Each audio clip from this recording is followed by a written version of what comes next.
Friends, आज की इस वीडियो के माध्यम से हम लोग देखेंगे सेट्स चैप्टर में आप लोगों को पढ़ाया जा रहा था। इंट्रोडक्शन दिया गया, उसके बाद आप लोगों ने देखा टाइप्स ऑफ सेट्स। अब आज की इस वीडियो में हम लोग देखेंगे subset and proper set. Subset तो सबसेट को हिंदी में कहते हैं उपसमुच्चय, और प्रॉपर शब्द जब जुड़ जाता है तो उचित उपसमुच्चय। तो दोनों अलग अलग चीजें हैं। सबसेट एंड प्रॉपर सबसेट दोनों ही बेहद इंपॉर्टेंट हैं। तो आइए एक एक का कॉन्सेप्ट यहाँ पर समझते हैं।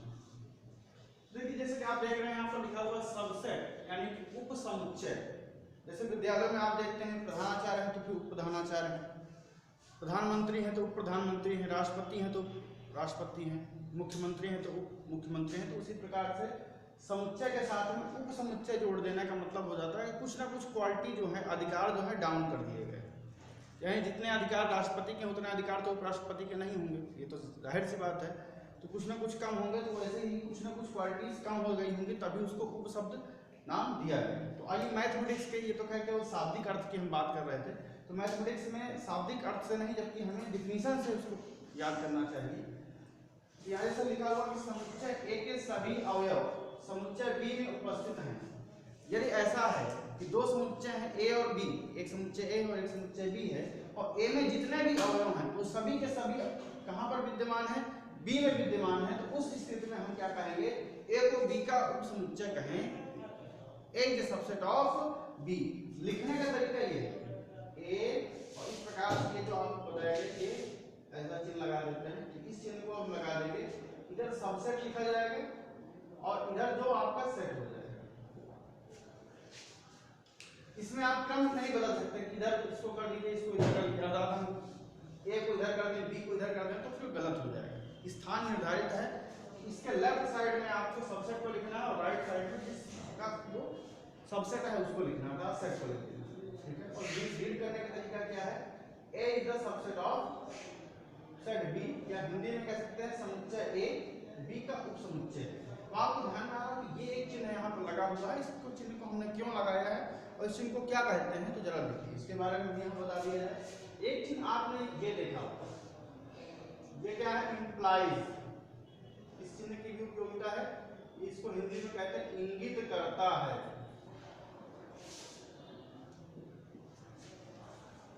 और एक ये है, इसका अर्थ है यदि और केवल यदि।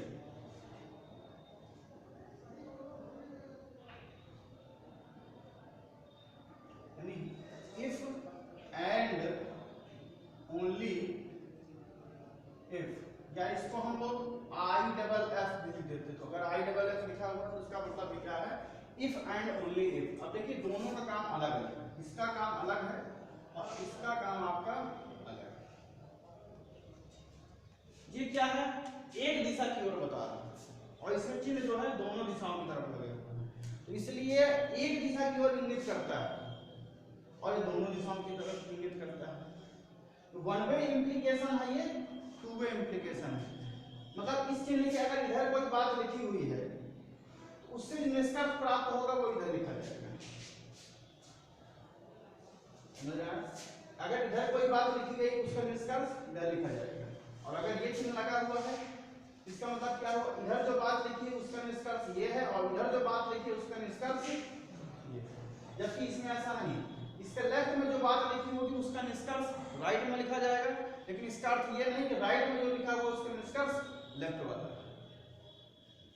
जबकि अगर ये चिन्ह लगा हुआ है तो निश्चित है कि लेफ्ट का निष्कर्ष राइट है और राइट वाले का निष्कर्ष लेफ्ट में। जैसे एक सिंपल उदाहरण आपसे कहा जाए कि ये कहा जाए कि 2 का स्क्वायर क्या होगा, तो आप कह सकते हैं कितना होगा, 4। ये बात निश्चित है। अब यहां पर अगर हम ये लिख देते के बाद गलत हो जाती है। गलत इसलिए हो जाती है क्योंकि देखिए 2 का स्क्वायर 4, ये सब 100% सही है, लेकिन हम ये पूछें कि 4 ही है, 4 किस किस संख्या का स्क्वायर करने पर आएगा। तो आप जानते हैं +2 का भी स्क्वायर करने पर 4 आता है और -2 का भी स्क्वायर करने पर 4 आ जाता है। इसलिए अगर हम केवल 2 का स्क्वायर लिख रहे हैं तो ये इधर से इम्प्लाई नहीं कर पा रहा, ठीक है। तो इसमें ये बात लिखना सही, ये बात लिखना सही नहीं। और हाँ, ये लिख दें, जैसे मान लीजिए कि सिंपल है 2 + 3 = 5 है, उसको 3 + 5 कर दें, 3 + 2 कर दें। वो सिंपल सी बात है। तो कुछ बातें ऐसी होती हैं जो दोनों तरफ से सही हो जाती है, कुछ बातें ऐसी होती हैं जो एक ही तरफ से सही होती है। ठीक है, तो खैर ये तो केवल आपको इस चिन्ह के बारे में, इस चिन्ह को लगाने का अर्थ यहाँ पर यह था कि अगर ए बी का सबसेट आपके पास ऐसा लिखा हुआ जानकारी है आपको, तो आप उसका निष्कर्ष क्या निकालेंगे? उसका निष्कर्ष आपको ये निकलेगा, क्या निकलेगा कि समुच्चय ए के सभी अवयव बी में उपस्थित हैं। तो यहाँ से अगर आपको ये बात ज्ञात है तो उसका निष्कर्ष ये है, और अगर ये बात ज्ञात है तो उसका निष्कर्ष। अब रही बात लेफ्ट राइट की, तो यहाँ लिखने में नहीं आता, ये बात मान लीजिए लेफ्ट में लिखी और ये बात यहाँ पर राइट में लिखी, हमने उसको नीचे लिखा।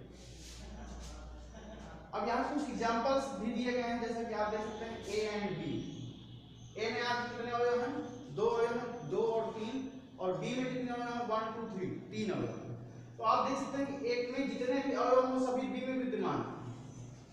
तो इसका मतलब क्या हुआ? A is a subset of B, A is a subset of B, मतलब A उपसमुच्चय किसका? B का उपसमुच्चय। इसी प्रकार से C और D, C में एलिमेंट है 7 8 9 और D का केवल एक एलिमेंट है D। अब आप देख सकते हैं C के तो सभी एलिमेंट D में नहीं है, लेकिन D का प्रत्येक अवयव यानी एक ही अवयव C में विद्यमान है। तो यहाँ पर D उपसमुच्चय हो गया किसका? C का। C उपसमुच्चय D का नहीं, वो बात गलत है। E में कौन-कौन से अवयव हैं? A B, और F में कौन-कौन से अवयव हैं? वही सेम अवयव हैं A B। तो यहाँ पर आपको दोनों बातें सही हैं। E का भी प्रत्येक अवयव F में है और F का भी प्रत्येक अवयव E में है। तो हम इसको दोनों तरह से लिख सकते हैं, E is a subset of F and F is a subset of E। हम E को F का उपसमुच्चय और F को E का उपसमुच्चय दोनों तरफ से लिख सकते हैं। यहाँ पर लिख सकते हैं G जो है 5 के इक्वल है और F जो है 5 के इक्वल है। कल भी आपको बताया गया था कि 5 डिनोट क्या करता है? क्या डिनोट करता है? एम्प्टी सेट को डिनोट करता है, अर्थात रिक्त समुच्चय को डिनोट करता है। तो रिक्त समुच्चय स्वयं का उपसमुच्चय होता, और एक बार प्रत्येक समुच्चय का उपसमुच्चय भी क्या होता है? रिक्त समुच्चय बन जाता है। इस कारण से जो है 5 का तो सबसेट बनेगा ही बनेगा। तो G is a subset of H and H is also subset of G, यानी G H का उपसमुच्चय है और H जो है G का उपसमुच्चय है। और I की बात करते हैं नेक्स्ट एग्जांपल में, तो 2 4 है और इसमें J में 5, मतलब कोई भी अवयव नहीं। तो जैसा कभी हमने बताया 5 अर्थात रिक्त समुच्चय प्रत्येक समुच्चय का उपसमुच्चय होता है, इसलिए J तो I का उपसमुच्चय हो गया, J जो है I का उपसमुच्चय। ठीक है, अब तर्क भी है। तर्क हम आपसे कहें कि J का प्रत्येक अवयव I में है, तो आप कहेंगे नहीं J में तो कोई अवयव है ही नहीं। तो इसका हम दूसरे तरीके से कहें अगर अपनी बात को, जैसे हम ये कहते हैं A का प्रत्येक अवयव B में है या A के सभी अवयव B में होने चाहिए, तो A को B का उपसमुच्चय कहेंगे। इसको हम दूसरे तरीके से ऐसा कह सकते हैं, A में ऐसा कोई भी अवयव नहीं होना चाहिए जो B में ना हो। बात तो वही है, केवल कहने का तरीका अलग हो गया। हम कह सकते हैं कि A में ऐसा कोई भी अवयव नहीं होना चाहिए जो B में उपस्थित ना हो। ऐसा A में बताइए, अगर हम यहाँ J और I के बीच में बात करें तो क्या J में ऐसा कोई भी अवयव बता सकते हैं जो I में ना हो? ऐसा कोई भी अवयव आपके पास नहीं है J में जो I में ना, अर्थात J का सभी का प्रत्येक अवयव आपका I में आप उसको मान सकते हैं, इसलिए J जो है वो सबसेट हो जाएगा I का। इसीलिए कहते हैं कि रिक्त समुच्चय प्रत्येक समुच्चय का उपसमुच्चय होता है। तो इन एग्जांपल्स के माध्यम से आपको इतनी बात तो क्लियर हो गई कि सबसेट किसको कहते हैं। अब बात आती है कि किसी समुच्चय के कितने सबसेट बन सकते हैं। जैसे हमने यहाँ कहा B का एक सबसेट A, तो क्या B का मात्र एक ही सबसेट बनेगा या एक से ज्यादा बन सकते हैं? तो एक से ज्यादा बने सकते हैं, या कितने बनेंगे इसको हम कैसे जानेंगे? तो इसको जानने के लिए आपको यहाँ ध्यान देना है, लिखा हुआ है समुच्चय A के अवयवों की संख्या यदि n है, कोई भी समुच्चय है, ये तो यहाँ केवल एक नाम दे दिया गया है। अगर समुच्चय कोई भी समुच्चय उसमें अवयवों की संख्या n है, स्मॉल n संख्या को नोट करता है, अवयवों की संख्या जैसे 2 हो 3 हो 4 हो तो n के स्थान पर आ जाएगा। ठीक है, तो A के उपसमुच्चयों की संख्या कितनी हो जाएगी? 2 की पावर n। आपको याद रखना है कि A के उपसमुच्चयों की संख्या कितनी हो जाएगी? 2 की पावर n। मतलब अगर यहाँ पर एक अवयव है तो यहाँ 2 की घात 1 मतलब 2। अगर यहाँ पर 2 अवयव है तो 2 की घात 2 बराबर 4। यहाँ पर 3 अवयव है तो 2 की घात 3 बराबर 8। ठीक है, आइए इसको भी यहाँ देखते हैं। अब यहाँ पर देखिए, हम यहाँ पर समुच्चय हमारे पास दिया होगा और उसके जितने भी उपसमुच्चय बन सकते हैं सभी हम लिख करके देखेंगे।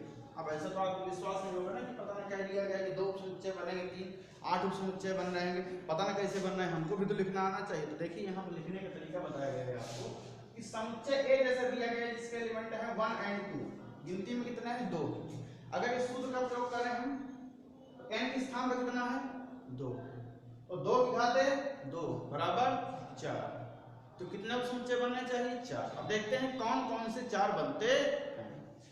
तो देखिए आपको बताया गया है कि रिक्त समुच्चय प्रत्येक समुच्चय का उपसमुच्चय होता है, इसलिए फाई तो आना निश्चित है, फाई आ जाएगा। अब हम इसमें कितने अवयव हैं 2, तो एक एक अवयव को अलग अलग करके लिखेंगे। जैसे हमने एक बार केवल 1 को लिख दिया, एक बार केवल 2 को लिख दिया। अगर आप देखें तर्क देखें अपना यहाँ से, इसका सभी अवयव इसमें होना चाहिए। इस समुच्चय में क्या कोई ऐसा अवयव है जो इसमें ना हो? ऐसा कोई भी अवयव नहीं, यानी कह सकते हैं इस समुच्चय का प्रत्येक अवयव ए में विद्यमान है। इसी प्रकार इस समुच्चय का प्रत्येक अवयव ए में विद्यमान है, तो ये भी उपसमुच्चय हुआ ए का और ये वाला भी उपसमुच्चय हुआ किसका ए का। अब अगला और हमने लिख दिया है जिसमें आपको लिख दिया है यही 1 और 2। तो आपको बताया गया है कि प्रत्येक समुच्चय स्वयं का उपसमुच्चय होता है। जैसे कि आपने यहाँ देखा भी था एग्जाम्पल के तौर पर ई एंड एफ दोनों बराबर ही तो हैं। कल आपको समान समुच्चय बताया गया, ई का प्रत्येक अवयव एफ में है और एफ का प्रत्येक अवयव ई में है, तो दोनों क्या हो गए बराबर हो गए, समान समुच्चय हो गए। तो जब समान समुच्चय है तो हम ये भी कर सकते हैं, यहाँ देखिए कहा भी गया है ई उपसमुच्चय किसका एफ का और एफ उपसमुच्चय किसका है ई का। ई और एफ जो है आपस में एक दूसरे क्या हैं उपसमुच्चय हैं। तो यहाँ से निष्कर्ष भी निकलता है आपका कि प्रत्येक समुच्चय स्वयं का उपसमुच्चय होता है, इसीलिए इसका उपसमुच्चय स्वयं भी हो जाएगा। तो गिनती कर लीजिए 1 2 3 4 और यहाँ से हमने जो निकाला था अवयव की संख्या ए में कितनी है 2, तो उपसमुच्चयों की संख्या 2 की घात 2 बराबर कितना आया 4 निकल आया। अगला देखिए समुच्चय नेक्स्ट है आपका बी, जिसमें केवल एक ही एलिमेंट है वो है 4। अब एक अवयव है, आप ये मत गिनिए कि 4 अवयव हैं, गिनती बताइए कितने हैं, तो मात्र कितने हैं 1। तो एक अवयव है तो बताइए उसके उपसमुच्चय की संख्या कितनी बनेगी। जब यहाँ n के स्थान पर 1 रखेंगे तो 2 की घात 1 बराबर 2, 2 की घात 1 बराबर 2 आ गया, तो कितने बनेंगे 2। अब कौन कौन से बनेंगे, तो पहला तो आप जानते ही हैं रिक्त समुच्चय का आना निश्चित है, रिक्त समुच्चय आ गया यानी कि फाइल दिया हमने। और दूसरी बात कौन सा आ जाएगा स्वयं, ये स्वयं भी तो स्वयं का उपसमुच्चय हुआ, 1 है 2 हो गए। समुच्चय सी जिसके एलिमेंट है ए बी सी अर्थात 3 अवयव हैं, तो 3 अवयव अर्थात n के स्थान पर 3 आ गया, तो 2 की घात 3 बराबर कितना हो जाएगा 8। तो कितने बनेंगे उपसमुच्चय 8, 2 की घात 3 बराबर मतलब होता है 2 गुणे 2 गुणे 2 गुना 4 गुणे 8 बनेंगे। देखिए कौन कौन से 8 बनते हैं, कैसे लिखना है उनको। तो हमने लिखा सी के सभी उपसमुच्चय, तो सी के जो सभी उपसमुच्चय हम यहाँ लिख रहे हैं इसमें आप देख सकते हैं रिक्त समुच्चय को सबसे पहले लिख दिया गया। अब लिखने का तरीका क्या ट्रिक है एक प्रकार की कि जैसे इसमें 3 अवयव हो तो 3 अवयव का हम 3 समुच्चय बना देते हैं, एक एक अवयव लेकर के हमने एक अवयव यहाँ लिया, एक अवयव यहाँ, एक अवयव 3 समुच्चय बन गए। कर्ली ब्रैकेट लगाना अनिवार्य, मजला कोष्ठक के अंदर ही लिखेंगे। फिर अब 2 2 ए और बी को ले लिया, फिर कुछ लोग ये कहें बी और ए को ले लिया, नहीं ए और बी और ए तो एक ही बात हो गई ना। आपको मालूम है कि क्रम बदलने पर कोई फर्क नहीं पड़ता, चाहे हम ए बी लिख दें चाहे बी ए लिख दें, तो समुच्चय तो वो एक ही गिना जाएगा ना, ठीक है। अब आप लोग इतने क्लास में अगर बैठे हुए हैं और आप लोग इधर उधर घूम के बैठ जाइए तो क्या छात्रों की संख्या बदल जाएगी? बिल्कुल नहीं बदलेगी, छात्रों की संख्या तो वही रहेगी ना, आप लोग इधर उधर बैठ के तो रहे हैं। तो वैसे ही है, जब आप समुच्चय के अवयवों का क्रम बदल देंगे यहाँ पर तो उससे कोई फर्क नहीं पड़ेगा। एक हो गया आपका ए और बी का जोड़ा, एक बन गया बी और सी का, और एक बन गया सी और ए का। 1 2 3 तो ये भी बन गया। अब गिन लीजिए जरा 1 2 3 4 5 6 7 हो गए, बचा 8वां, और 8वां कौन सा स्वयं वाला। तो प्रत्येक समुच्चय स्वयं का समुच्चय होता है, ये भी तो है। अब 8 बनने चाहिए थे, यहाँ से आपने देखा था 2 की पावर n वाले फॉर्मूले से, तो 2 की पावर 3 से कितने बनने चाहिए थे 8, और 8 बन गए आपके सामने। तो क्वेश्चन आपसे ऐसे भी पूछा जा सकता है कि लिख करके बताइए सभी समुच्चय या केवल संख्या बता दीजिए। हो सकता है कि क्वेश्चन आपको भेजा समुच्चय ए दिया गया आपको जिसमें एलिमेंट है 1 and 2, बताइए इसके समुच्चयों की संख्या कितनी हो जाएगी। तो आप सीधे सीधे संख्या बता दीजिए कि 2 अवयव हैं तो 2 की घात 2 बराबर 4 उपसमुच्चय बने। तो संख्या भी आप बता सकते हैं। जैसे आपको अगला क्वेश्चन दिया गया है यहाँ पर समुच्चय डी है में अवयवों की संख्या 5। अब कौन कौन से अवयव ये हमसे कोई मतलब भी नहीं, क्योंकि हमसे जो पूछा जाएगा वो केवल इतना पूछा जाएगा कि इसके उपसमुच्चयों की संख्या कितनी होगी। तो सूत्र यही है कि एक स्थान पर बना गया 5, तो 2 की घात 5 बराबर कितना हो जाता है 32, 2 की घात 5 बराबर 32 हो जाता है, तो 32 आंसर आ जाएगा। यानी कि डी के उपसमुच्चय की संख्या कितनी हो जाएगी 32 हो जाएगी। तो इस तरीके से आपने देखा उपसमुच्चय के बारे में कि उपसमुच्चय क्या होता है, उसको हम कैसे लिखते हैं, कैसे रीड करते हैं, कैसे हम समझते हैं कि कौन सा समुच्चय किस समुच्चय का उपसमुच्चय है। दूसरी बात हमने ये भी देखी कि किसी समुच्चय के उपसमुच्चयों की संख्या कैसे निकाली जाती है यदि उसमें अवयवों की संख्या ज्ञात हो। फिर हमने देखा कि किसी समुच्चय के सभी उपसमुच्चय कैसे लिखे जाते हैं जबकि उसके अवयव हमें ज्ञात हो, वो भी हमने करके देख लिया। अब आपका सबसेट का जितनी भी चीजें आपको समझनी थी सारी चीजें आपको बता दी। अब आपका जो अगला टॉपिक है इसी में प्रॉपर सबसेट का, तो प्रॉपर सबसेट को देखिए यहाँ पर बहुत थोड़ा सा डिफरेंस है, माइन्यूट डिफरेंस है, तो बहुत बारीक बात को आपको समझना होगा। प्रॉपर सबसेट अर्थात उचित उपसमुच्चय क्या होता है। आधी डिफिनेशन उसी के है, आधी के बाद हमने थोड़ा सा बात और जोड़ी। समुच्चय ए के सभी अवयव समुच्चय बी में उपस्थित हों। अगर केवल यहाँ तक की डिफिनेशन पर बात करें तो हमारा तो ये तो उपसमुच्चय की डिफिनेशन होती है। समुच्चय ए के सभी अवयव समुच्चय बी में उपस्थित हों। अगर यहाँ तक की हम बात करें तो यहाँ तक की डिफिनेशन किसकी है उपसमुच्चय। फिर आगे बताएगा कारण, परंतु ए के सभी अवयव बी में हों परंतु बी में कम से कम एक अवयव ऐसा अवश्य हो जो ए में ना हो। मतलब एक को हम बी का उचित उपसमुच्चय कब कहेंगे जब ए का प्रत्येक अवयव बी में उपस्थित हो परंतु बी में कम से कम एक अवयव तो ऐसा होना ही चाहिए जो ए में। तो उस स्थिति में हम ए को बी का प्रॉपर सबसेट कह देंगे। और इसको लिखने का तरीका क्या है, चिन्ह क्या है ये वाला। अब देख सकते हैं इन दोनों में अंतर क्या है। यहाँ पर एक लाइन नीचे खींच दी गई और इसमें एक लाइन नहीं खींची होगी। जैसे आपने देखा होगा अगर हम कहें ये क्या कहते हैं, इसको क्या कहते हैं, इसको कह देते हैं लेस देन,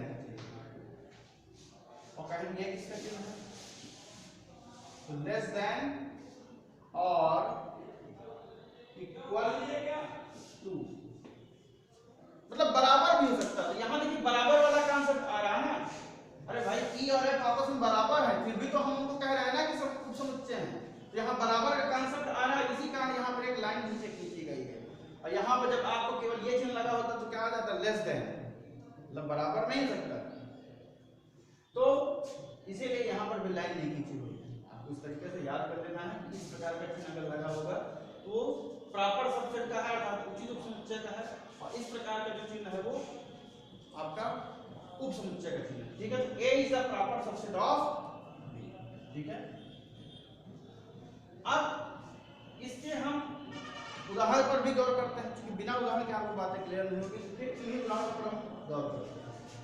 ए और बी दो समुच्चय आपने देखे थे, आपने ये भी देखा था कि ए उपसमुच्चय है बी का, क्योंकि ए का प्रत्येक अवयव बी में उपस्थित है।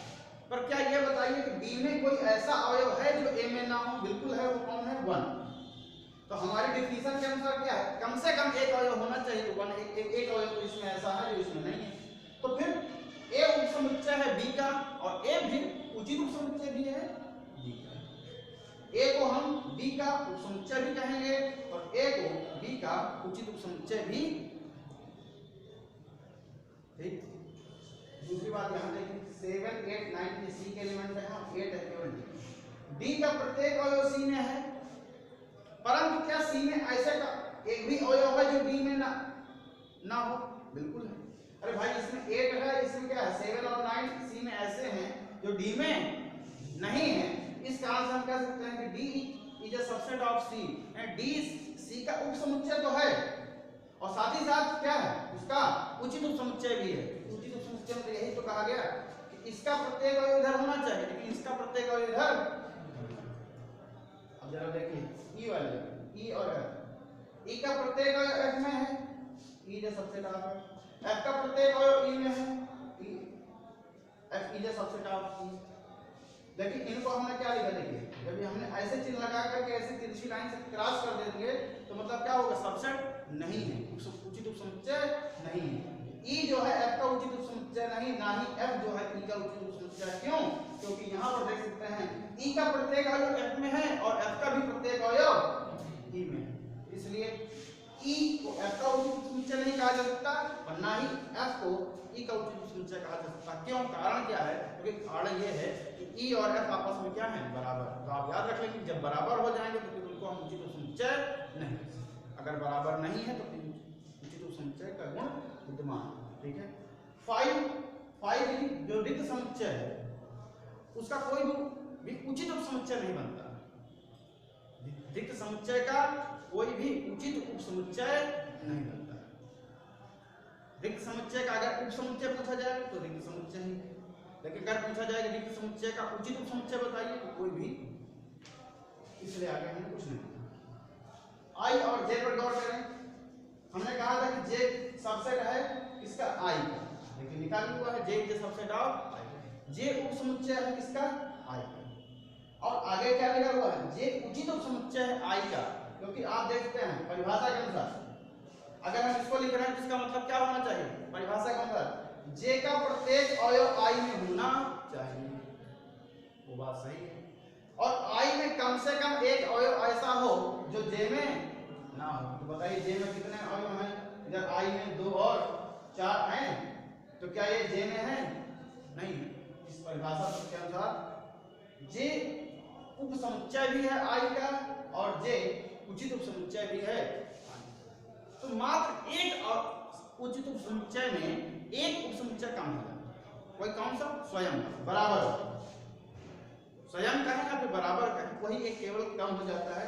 इसीलिए आपको नीचे बताया गया समुच्चय ए के अवयवों की संख्या यदि n हो तो समुच्चय ए के उचित उपसमुच्चयों की संख्या कितनी हो जाएगी, 2 की पावर n में से 1 घटा देंगे, यानी 2 की पावर n का जितना मान आएगा उसमें से 1 घट जाएगा। हाँ ध्यान दीजिए, ये आपकी बात ये नहीं लिखी हुई, कोई ये ना समझे कि ऐसा लिखा, ये नहीं लिखा, इसमें और इसमें फर्क है। ये 2 की पावर n माइनस 1 है और ये क्या लिखा हुआ, 2 की पावर n माइनस, मतलब 2 की पावर n का जितना मान आ गया उसमें से 1 कम कर देना है। और इसका मतलब क्या हुआ, पावर में से ही 1 कम कर देना, ये नहीं लिखा हुआ आपका ये। ठीक है, अब आइए इसका उपयोग भी करके देख लेते हैं।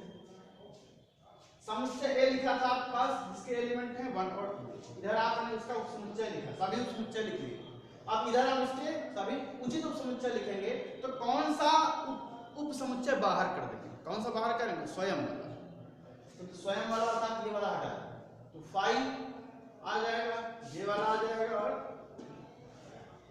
अगर संख्या से मिलाओ इसमें कितने अवयव हैं, 2, 2 की घाते 2 बराबर 4, तो 4 उपसमुच्चय बनते हैं।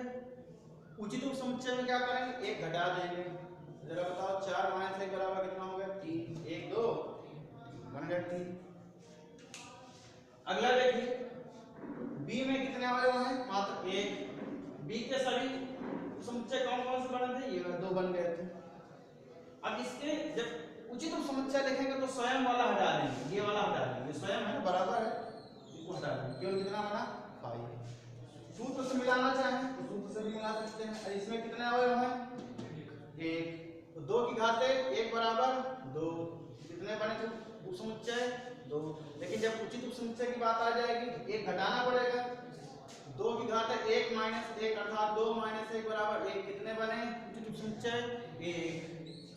आगे देखिए सी की बात करते हैं, सी में कितने अवयव हैं, 3, तो उचित उपसमुच्चय कितने बने आपके 8। जब हमने उचित उपसमुच्चय लिखा तो कौन सा बाहर किया, स्वयं वाला, इसको बाहर कर दिया, कितने बचे 7 बचे हैं। तो 7 अब गिनती से कैसे बचना, कैसे हम इस फार्मूला से निकालेंगे, तो इसमें कितने अवयव हैं 3, तो 2 की घात 3 बराबर 8, उचित उपसमुच्चय कितने बने 8। और अगर हमें उचित उपसमुच्चय निकालना है तो फार्मूला के नीचे वाला लगाना पड़ेगा ना, 2 की पावर 3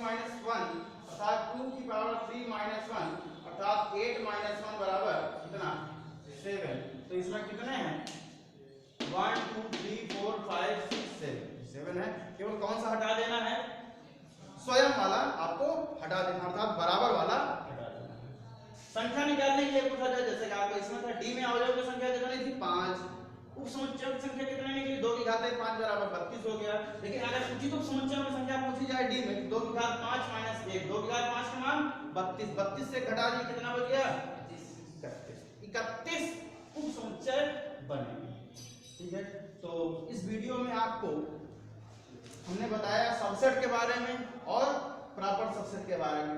लगभग सारी चीजें आपको इनसे संबंधित चीजें बताई जा चुकी हैं और आप अपनी बुक से भी इसको रीड करिए और ज़्यादा से ज़्यादा क्वेश्चन को सॉल्व कीजिए। पिछले वीडियोस भी सेंड जो किए जाते हैं उनको भी आप देखिए और इसी के साथ साथ आशा करते हैं कि आपको सारी चीज़ें समझ में आ गई होंगी। धन्यवाद।